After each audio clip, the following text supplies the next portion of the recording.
समझ के बेचारे जन्म बर्बाद करके चले जाएंगे। लेकिन कहते कोई बिरला हंस, परमात्मा जिसको परम विवेक दे डाले, वही मुझे पहचान सकता है, नहीं तो कोई मुझे पहचान नहीं सकता। सब काया ही मान लेंगे, सब एक शरीर मान के बैठ जाएंगे, लेकिन कोई मेरे सत्य स्वरूप को नहीं जान सकता। कौन जानेगा? जो अपने सत्य स्वरूप को प्राप्त कर लेगा, जो अपने आत्म स्वरूप को जान जाएगा, केवल वही मुझे समझ सकता है कि मैं कौन हूं। नहीं तो बेचारे मुझे 2 हाथ 2 पैर 2 आंख नाक कान बस यही समझ के चले जाएंगे, जीवन बर्बाद हो जाएगा। तो आज उसी सत्य स्वरूप को, उसी आत्म स्वरूप को समझाने की कोशिश की जाएगी। तो सत्संग का शुरुआत जयकारे से करेंगे और उसके बाद सत्संग शुरू करेंगे। बोलिए परमपिता परमात्मा की, सतगुरु बंदी छोड़ कबीर साहिब की, सभी संतों की, सभी भक्तों की, आज के आनंद की, सकल हंस को बंदगी साहिब बंदगी सब।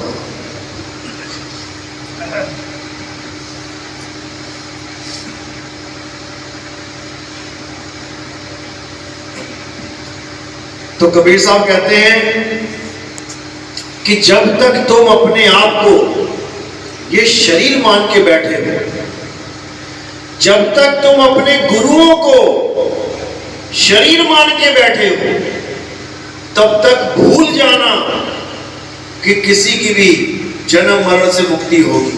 हो ही नहीं सकती। क्यों नहीं हो सकती? क्योंकि जब तक तुम अपने आप को देही मान के बैठे रहोगे, तब तक तुम हमेशा यही सोचते रहोगे कि मेरा अभी जन्म हुआ था, डेट ऑफ बर्थ मेरी क्या है, और थोड़े दिनों बाद मैं मर जाऊंगा, एक्सपायरी डेट आ जाएगी। उसके बाद फिर वही जन्म, फिर वही मरण, फिर वही जन्म, फिर वही मरण। यानी जब तक तुम्हारे अंदर ये बीज पड़ा रह गया कि तुम पैदा होते हो और मर जाते हो, तब तक ये पेड़ बनता ही रहेगा। ऐसा हो नहीं सकता कि ये पेड़ ना बने, क्योंकि जब बीज ही पड़ा है तो पेड़ तो बनेगा। अब कबीर साहब कह रहे हैं इस बीज का नाश कर देना है। अब इस बीज का नाश कैसे करेंगे? इस बीज का नाश हम तब कर पाएंगे जब हम ये जान लेंगे कि हम शरीर है ही नहीं, हमारा कभी जन्म और कभी मरण होता ही नहीं है। हम कभी आदमी और औरत और ये 184 जून है ही नहीं। बस जिस दिन ये तुम्हें समझ में आ गया, एक होता है समझ में आ जाना, यहीं पे भी आ जाएगा समझ में, एक होता है अनुभव में आ जाना, यानी सत्य स्वरूप का अनुभव ज्ञान हो जाना, उसको कहते हैं असली समझ आ जाना। एक नकली समझ है, नकली समझ है जो तुम्हें केवल सुनने से पता लग गया। किसी ने कहा बल्ब कैसे चल रहा है, पंखा कैसे चल रहा है, करंट से, सुन लिया, समझ में आ गया कि करंट से। एक ये समझ है, ये नकली समझ है। अब असली समझ क्या है? जिस दिन करंट को हाथ लग गया, जिस दिन करंट का झटका लग गया, जिस दिन करंट पूरी बॉडी में घूम गया, उस दिन असली समझ आ जाएगी कि आज तक मैं जो करंट सुनता आ रहा था वो था क्या। तब समझ में आएगा अच्छा ये है जो पंखे को भी चला रहा है, बल्ब को भी चला रहा है, जो कूलर को, हीटर को, गीजर को, सबको चला रहा है। तब समझ आएगा। इसको कहते हैं अनुभव ज्ञान। एक होता है कथनी ज्ञान, सुनने वाला बोलने वाला ज्ञान, एक होता है अनुभव ज्ञान, हो जाने वाला ज्ञान। तुम हो गए, इसको कहते हैं अनुभव ज्ञान। तो कथनी ज्ञान वाले बहुत मिलेंगे, सुन सुन के बोलने वाले बहुत मिलेंगे। आज हमारे सत्संग देश के बड़े बड़े संत महात्मा सुन रहे हैं और देखो कैसे अपनी वाणी में पलट रहे हैं। कैसे अपने पुराने स्टेटमेंट, पुराने सत्संगों से ही उल्टी बात कर रहे हैं। हमारे सत्संग सुन सुन के अपने सारे सत्संग ही बदल डाले उन्होंने। आज वो भी स्वरूप ज्ञान की बात करने लग गया जो पत्थर पूजता है। आज वो भी आत्म स्वरूप की बातें करने लग गया जो एक मिट्टी की मूर्ति को भगवान मान के बैठा है, जो बोलने न डोले, हिले न डुले।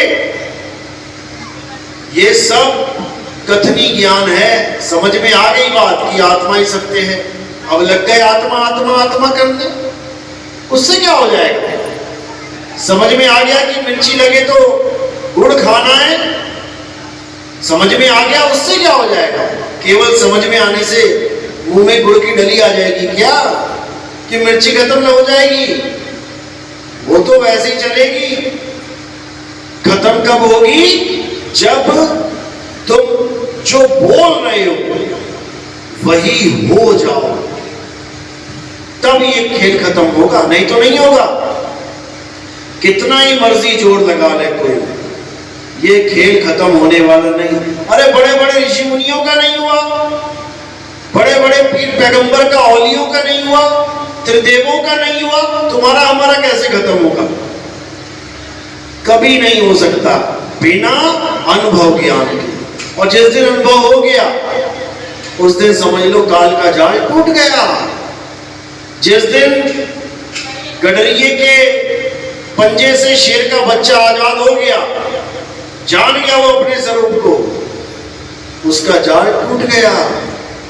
अब वो कुछ नहीं बिगाड़ सकता उस शेर के बच्चे का। क्यों? क्योंकि वो आज तक अपने आप को भेड़ समझ रहा था, अपने आप को बकरी समझ रहा था। अब वो आया है दहाड़ता हुआ, अब वो आया है अपने स्वरूप को प्राप्त करके। अब गडरिये की दाल गलने वाली नहीं है, अब उसकी हालत खराब ही होनी है।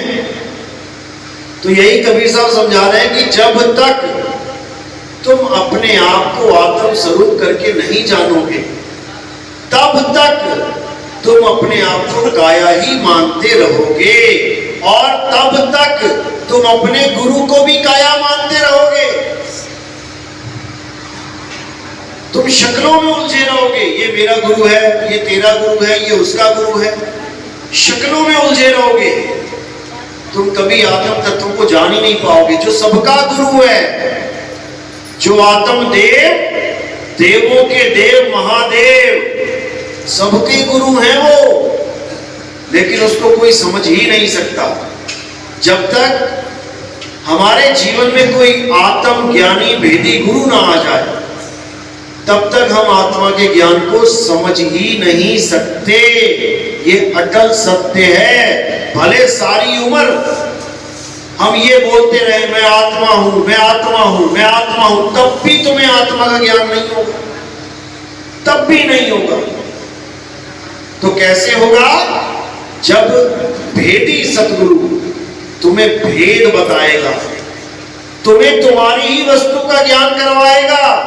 ये 5 नाम 7 नाम 10 नाम नहीं जपवाएगा कि कोई सोचे जी आत्मज्ञानी गुरु वो होता है जो मंत्र देता है। बिल्कुल नहीं।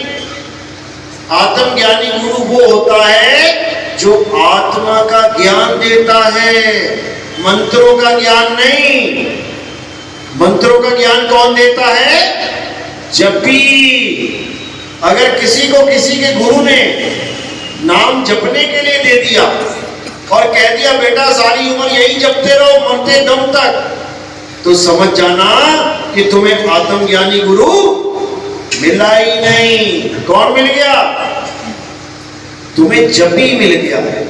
ये जपी तपी सन्यासी ये सब अपना जन्म व्यर्थ बर्बाद करके गए इस संसार से, और अपने शिष्यों का भी, अपने भक्तों का भी जन्म बर्बाद करके निकल जाते हैं। तो साहिब समझा रहे हैं, अरे मोको कहां ढूंढे रे बंदे, मैं तो तेरे पास में, बिल्कुल पास में। कितना पास?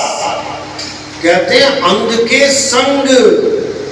परमात्मा हमारे अंग संग है। अंग संग का मतलब होता है हमारी काया के साथ जुड़ा हुआ है वो।